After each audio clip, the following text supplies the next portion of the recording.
Welcome to this week's episode of the Projector Podcast. I'm Jeremy Glowacki, Editor-in-Chief of ProjectorCentral.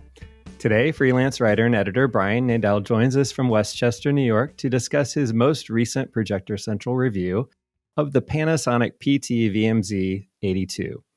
Regardless of whether it is meant to augment services at a house of worship, lessons at school, or presentations in a business conference room, the Panasonic PT-VMZ82 is described by our guest today as a versatile projector that can put a bright and vivid image on the screen, even while lacking some of the amenities that its peers offer. Here to share more on his experience with the Panasonic PT-VMZ82 is Projector Central's own Brian Nadel. Brian, welcome back to the podcast. Thank you, Jeremy. It's always fun to do these things. I agree. It's always fun talking to you. And we won't have much time left to talk about baseball, but it is in the middle of the World Series right now. Who are you pulling for? Is it LA or Toronto, or do you not even care now that the New York teams are I gone? hope they both lose. There you go. Well, yeah. I kind of feel the same. But I don't really care. But I was absolutely surprised because I didn't know this. Don Mattingly is the bench coach for the Blue Jays.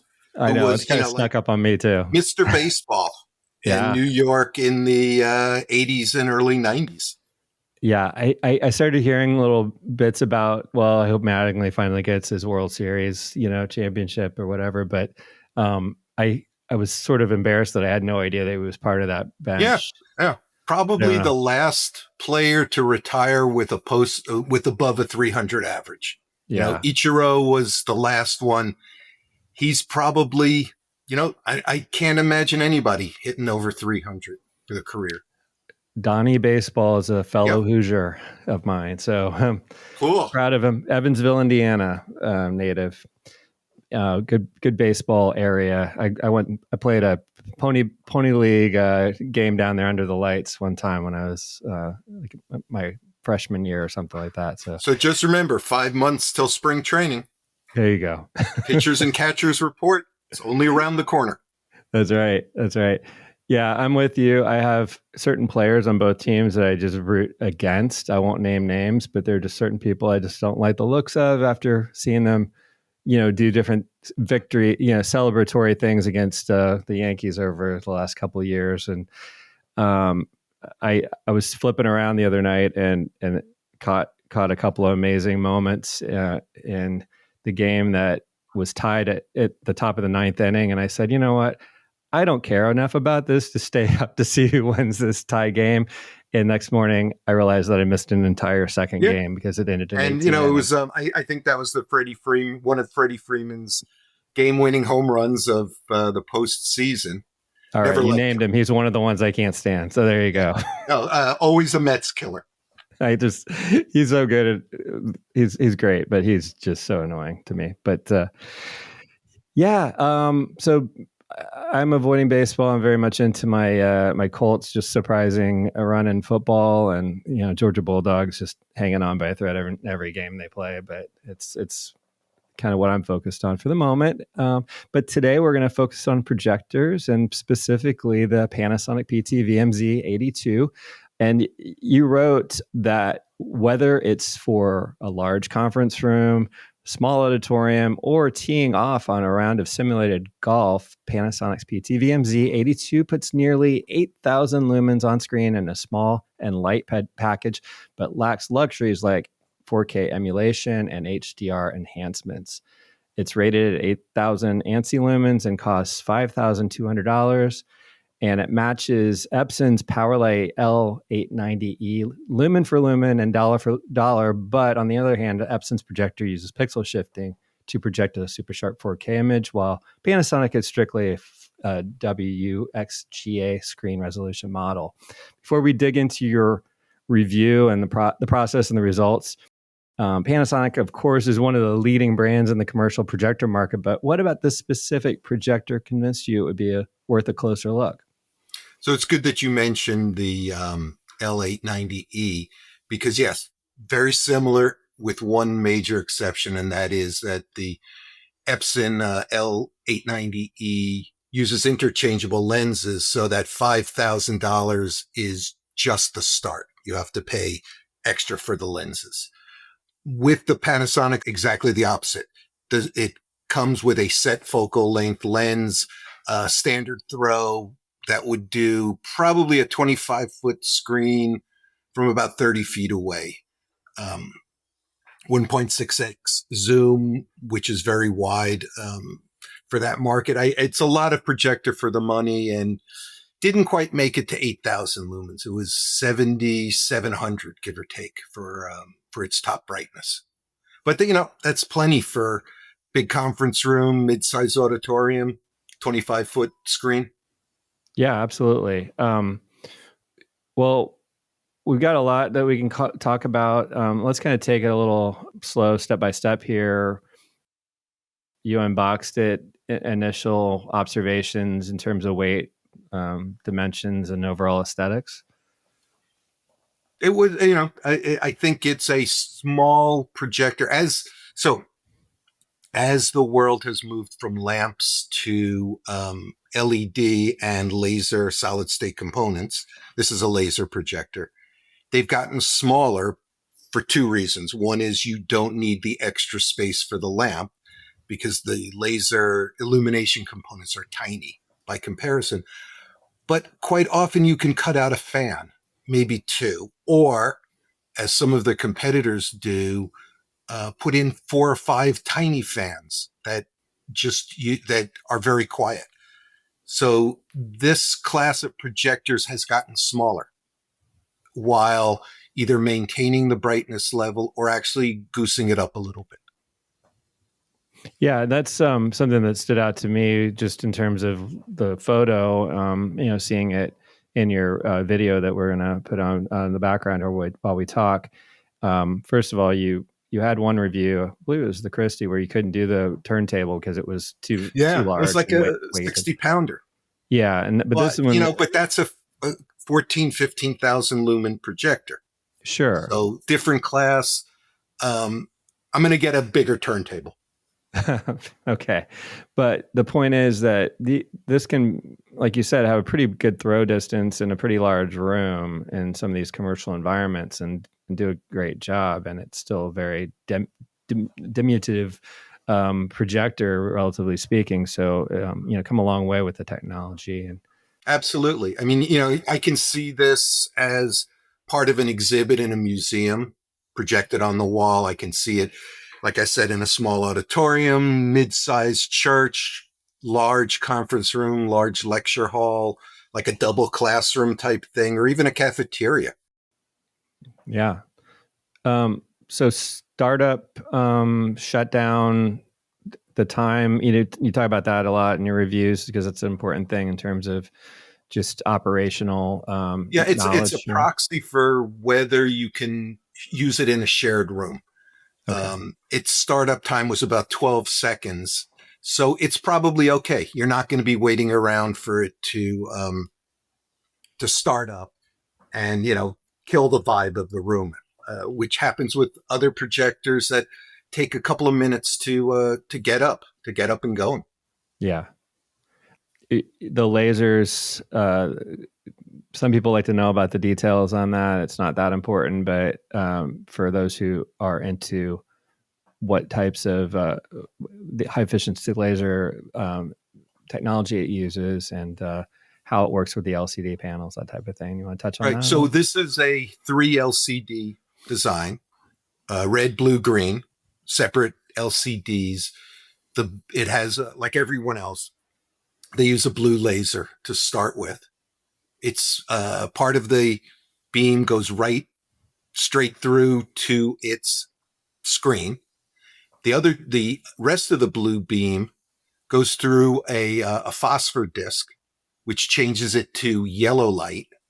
That yellow light is broken up into red and green components, and the red and green parts go to those other two screens. So you have red, blue, and green screens that together make the image. I think it's a 0.6 inch series of LCD screens. Yeah, But I'm not sure about 0.64. that's probably about right. Yeah, 3.64 inch And LCD panels. while that L890E does 4K ish resolution by moving the screen diagonally back and forth, this is strictly a WUXGA projector. Right. No pixel shifting for UHD emulation. Right. So 1920 by 1200 pixels. Yeah, exactly. And that's for most uses, most people, more than enough. Right. And for those who are more residential focused, the WUXGA, for me, particularly when I came into ProjectorCentral, I was less familiar with that category, having been on the resi side my whole career, a little bit on commercial. But it's interesting for the commercial market because it's a 16:10 aspect ratio instead of 16:9. Yeah. So that gives you more room for documents and that sort of thing vertically. Is that kind of the idea there? Well, yeah, but it's also you can do HD on it by just either cutting it off. You've got 2 strips of black, or it can be stretched. So it's really a little bit of extra screen space that you can use if you want to, or if you don't want to, you don't have to. Okay. Because all of these projectors can be set to a variety of set aspect ratios, or set up for automatic, so it looks at what the material is and picks the best aspect ratio. This one also does that weird Microsoft Teams 21:9 format. It's a long, thin strip so that you can fit 5 or 6 faces for a video conference. Yeah, and that's an important mention for these conference rooms, that it can do that, because that is getting more and more popular for. I think so. I hate video conferences with more than one person. Oh yeah. With you, it's good. With you plus somebody. Yeah.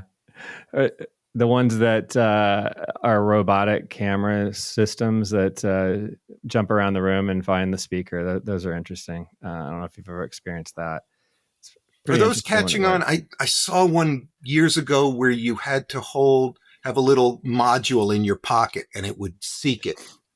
I did an experience where I was judging manufacturers awards, and we did a screen. We had virtual members of the committee doing the judging because it was COVID times and some were not ready to move on to in person yet, and we had this thing that the hotel provided, and whether it's catching on or not, it was available to us at that moment, and we used it, and it kind of worked. It was a little distracting as a speaker to see yourself then become this centered image and that type of thing.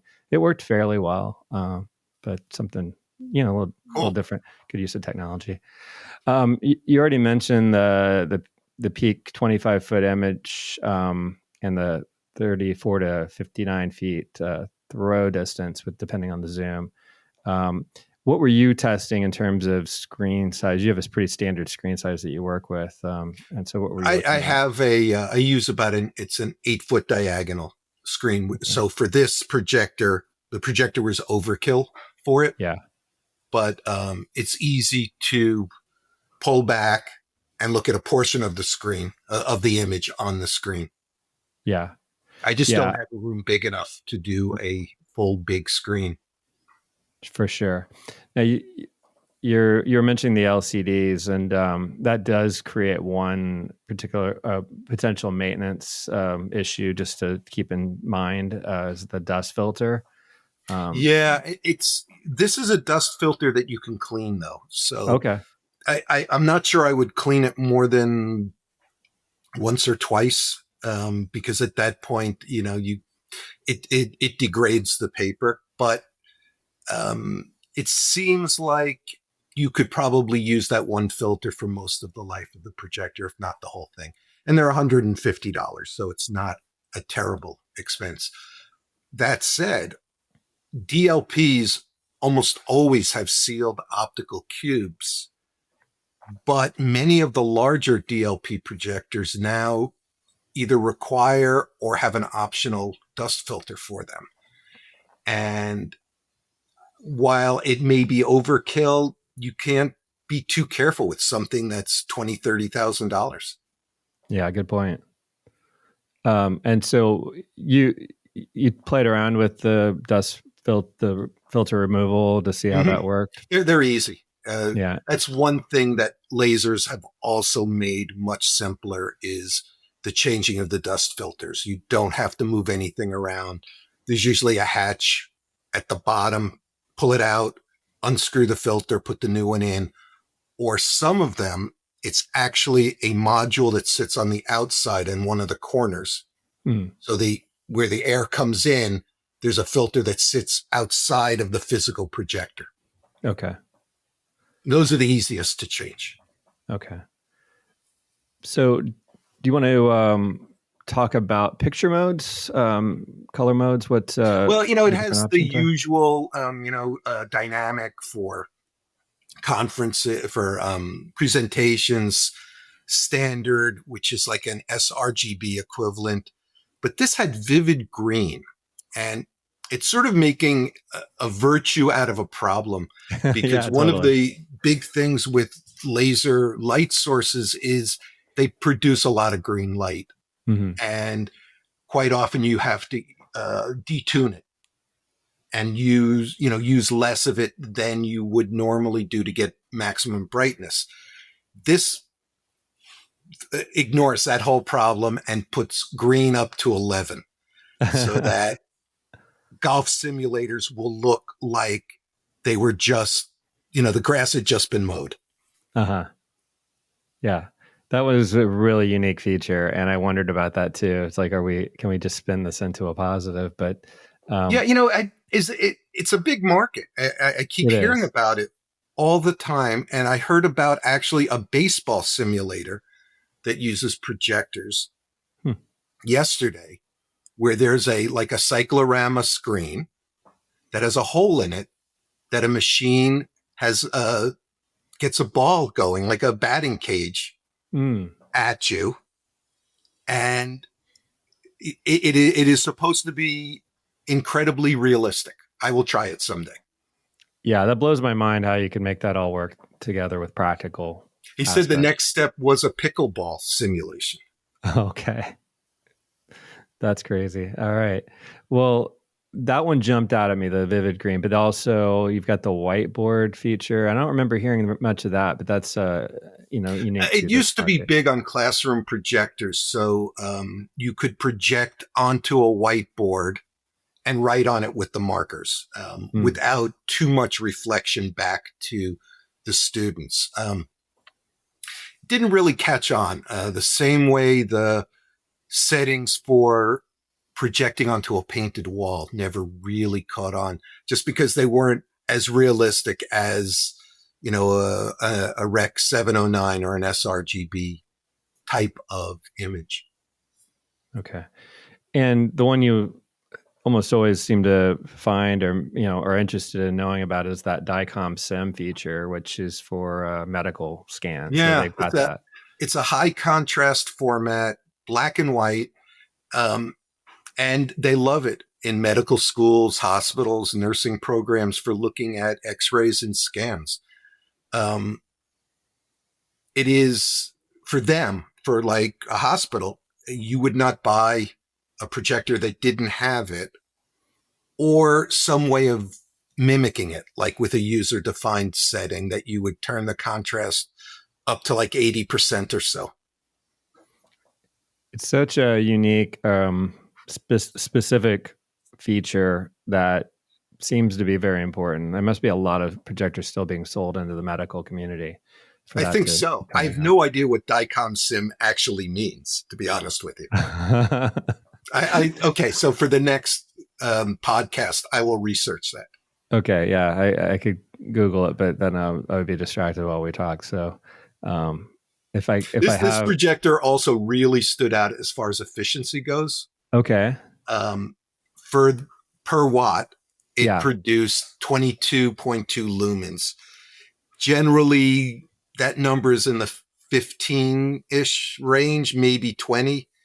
Although it was outdone by that Epson L890E, which was close to 23. But so the bottom line is you're electric bills will be that much lower with this projector. Which is, so a feature that you have to consider when you're buying multiples in a business or school. That comes up for sure. Absolutely. So, and if you care about global warming, it is a nice add-on that it's using less electricity, which means less carbon dioxide.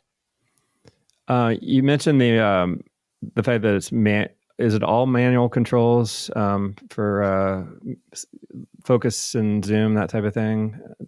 Manual dials? I don't remember. So yeah, in the review, I will. Sorry to put you on the spot on that one, but you mentioned all optical changes are manual, including focusing and zooming. So this was yes, it had two knobs on the top for image shifting, and then the lens barrel for focusing. Yeah. And it's an interesting thing because the motorized lens shift, zoom, and focus really lock it in once you've picked the right setting. This can drift a little bit, and some projectors that have a manual image shifting like that have a lock on it. This doesn't. It's interesting. We kind of dwell on a little bit, and I feel like when Sammy's talking about manual controls, the two things that come up are the granularity of the controls and how, like, if they go too quickly to one end or the other, that can be a problem with just the quality. Or if they're not linear, if they actually move a lot more at the beginning or a lot less at the beginning compared to later on. Yeah. And the other one is just having to get up on a ladder to make the changes if it's a, ceiling mount. But I feel like unless you do have that shift or drift, it's going to be kind of one time up there and then leave it alone for the most part. So, well, I mean, that's what a lot of people in schools, the maintenance people and the IT people do during the summer. They wipe down the projectors, dust them off, but also make sure their focus is right. The shifting is right. If there's a shift for it, zoom is right. They basically recenter it on the screen, and people, these things move around. I would imagine that if you gave too much control in certain settings, that on the remote, like remote control of those settings, that they could get messed up more often than just having them on the projector itself as a manual. Some of the projectors in this class and many of the ones in the one above allow you to lock it electronically. Oh, electronically. So that it can't be fiddled with. Okay. And many of the projectors allow you to set up a password for the remote control, so that if like some kid comes into the conference room and starts playing with the remote control, it'll have no effect. Well, speaking of the remote control, you mentioned that it is backlit, which is a nice feature in a dark room, obviously. And it has some dedicated buttons. It did more than enough. I believe it had one for the test patterns as well as, the source and things like that, and the shutter. One negative thing about it, and it didn't really affect my use of it, but traditionally projectors have an IR window in the front and the back so that you can, basically use the remote control from any place in a room. The Panasonic projector didn't have one in the back, only in the front, but it worked so well with the IR signal bouncing off the walls that I didn't really notice it until I tried doing it close up, and it didn't work. Oh, okay. Well, it's good to know about. But I think that's an area where some companies are cutting corners. I don't know ultimately if it's going to have any bearing on the use of the projector. Yeah, in terms of just keeping price down to a certain price point, those are the things that you can kind of skip, and maybe that is the idea with the manual controls as well. Yeah. No, and this is a very inexpensive projector for what it does, I think. Right. I agree. It seems like a high quality projector at a really affordable price for, the market that it's in. what I thought was interesting was that this actually has a VGA port as well for a video port, and I was curious about that from a standpoint of just some of these environments where they may not be using HDMI, or Yeah, there are no, it other it worked older. really well with old school analog video. Okay. VGA, it is showing up on fewer and fewer projectors because they are generally digital start to finish. Mm-hmm. And as opposed to the past where they were analog at the beginning and digitized the signal, this needs an extra circuit to turn it into an HDMI type signal. What it didn't have was a video out circuit. And for a mid-size room, that is a good thing to have because you can set it up. You can use it to set up an overflow screen, like out in the hallway of a school, or a second screen in a large conference room. It can be used to feed images to a lectern for a speaker. There are dozens of things it can be used for. Yeah, I just experienced that personally when I was doing a school tour. I was at Cal State Fullerton, and it wasn't for my daughter's college search. It was actually to meet with ViewSonic, who is located just down the street from there. Mm-hmm. And we were in the library, the main library, and they had they had a combo video wall and projector collaboration suite, large room, but because that room had limited space, just anything is limited when you're trying to get a bunch of students in.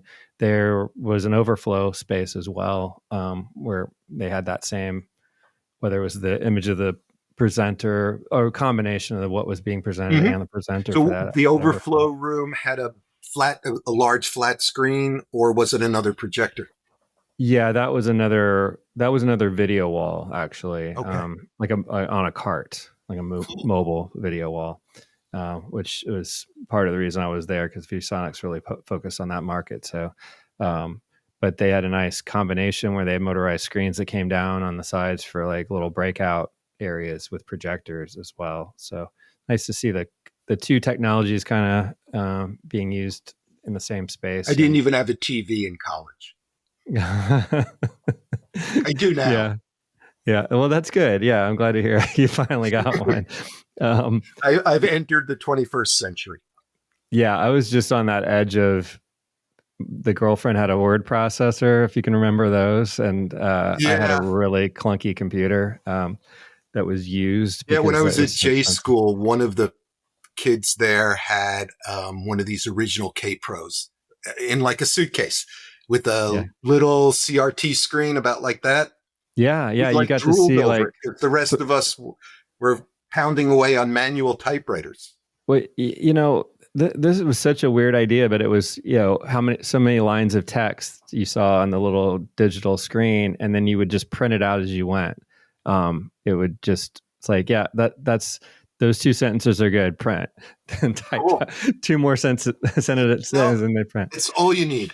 It was.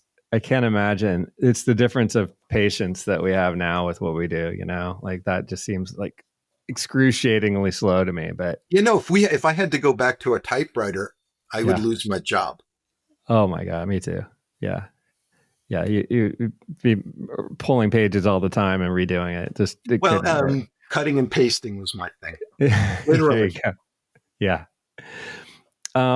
So you mentioned that there are two HDMI connections and inputs, and an HD-based port for networked video. So that adds a couple of the HD-based T is pretty much standard now in this class. I'm not sure people are using it that much because you need a bunch of fast video switches behind it for it to work well. You can use it with a regular network, but it just doesn't work as well. It would be interesting if Cal State Fullerton had a parallel HD-based T network going. Yeah, I don't recall what they were using in that regard, but I know that they had an Extron control system involved somehow in the loop. But yeah, good question. I should have asked them. You mentioned the USB Type A ports, and there was a couple ideas on what you would use in terms of external drives on that. You've done some Yeah, I work mean, on it's mostly for accessories. power, like for a module, a video module. It can be used for diagnostics, things like that. Okay. Um, but then there was RS-232 for remote uh, Yeah. operations. That RS-232 serial port will not die. Mm-hmm. It has been around forever, and I keep thinking I'm never going to see it again, and I see it every time. Yeah, so that's mostly for just remoting in and checking on Those status the infrastructure. Crestron, Extron systems use it. You can also, if you're a glutton for punishment, just do Telnet, where you literally have an open window and manually type in commands for it. Interesting. You mentioned, a part this. I don't ever think of this being necessary in these settings, but of course it is, and that's the audio system. So you had a little bit of a review of how the audio worked, and yeah, sure, there's going to be times when you're going to run a video clip and you just want that to be the audio rather than having a through a audio system like Yeah. speakers in a room. So it worked relatively well for what it was. Yeah, it did. It had one more really cool thing that only a nerd like me would really appreciate.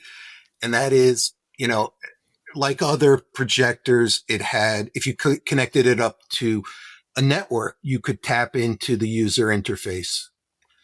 It had roll and pitch angle on a page so that when you're setting it up, you don't need your bubble level anymore. You Okay. just use that page to see what the angle is for pitching forward or right left roll. There are a Interesting. few projectors that do it. I don't think any of them down this low in the food chain that do it.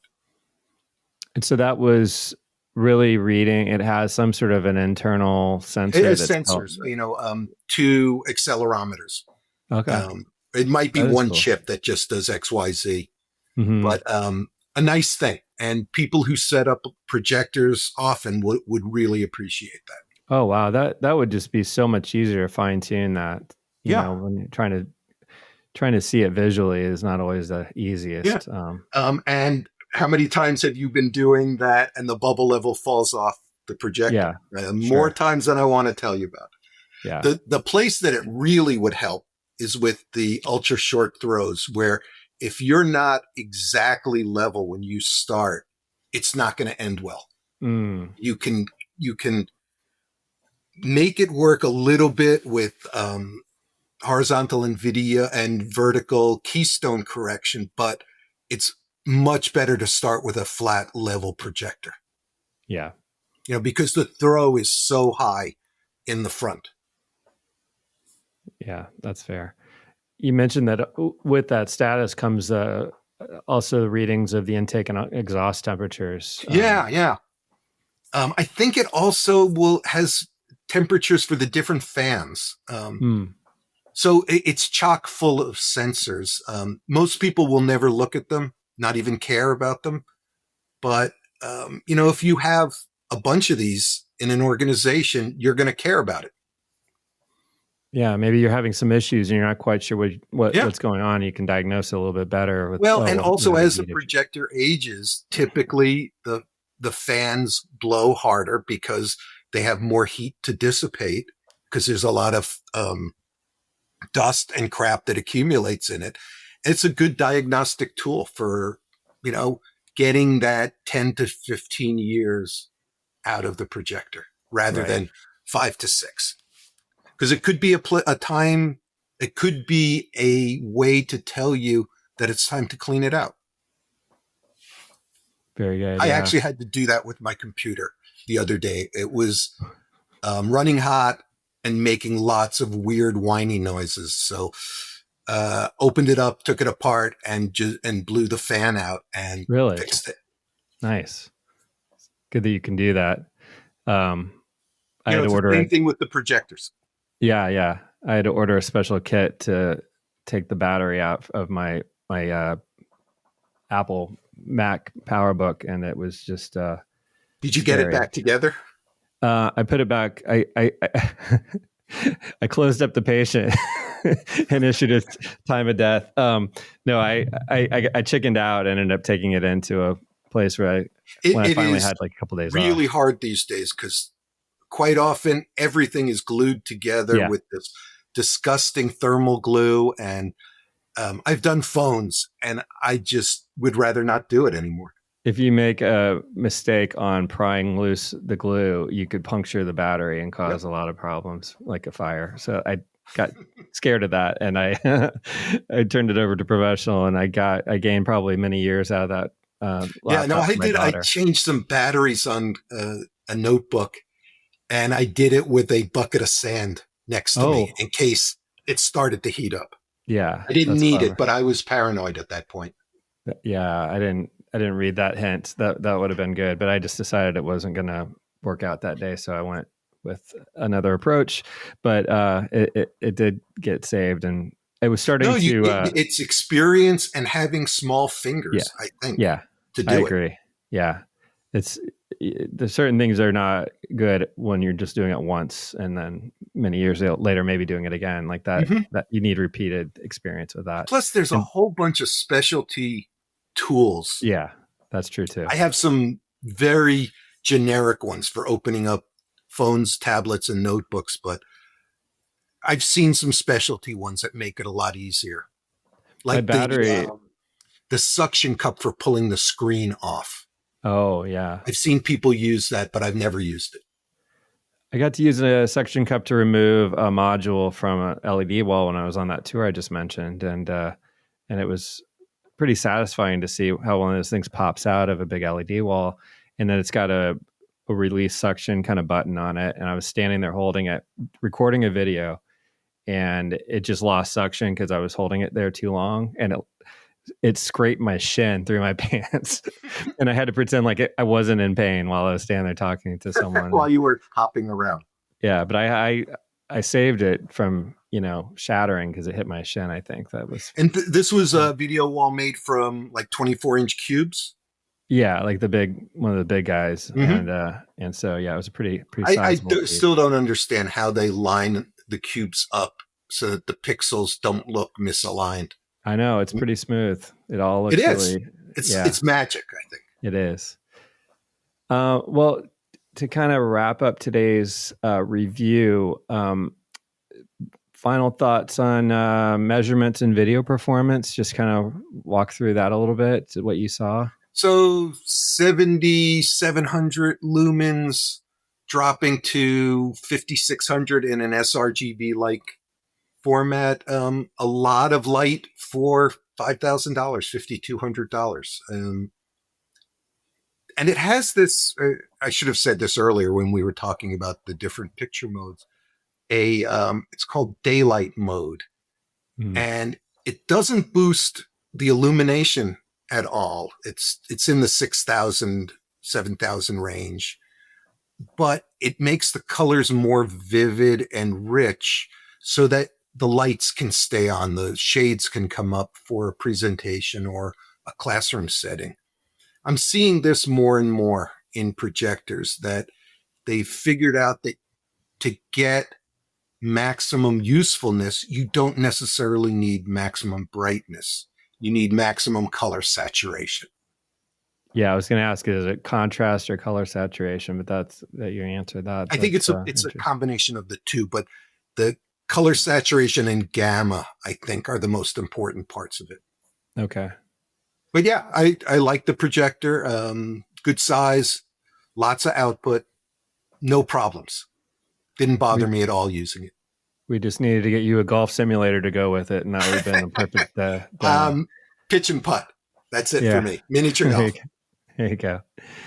Well, before we let you go, next up for you, you've kind of created this new category of reviews for us, which is I call it the Bake Off, but it's a multi product review of accessories that go along with projectors. And one of the ones that you just did recently was the pattern generators, which got a lot of good eyeballs on it. I think people were interested in that. With kind of a cool that we got out of the box a little bit and had some fun, and you got some good views for that.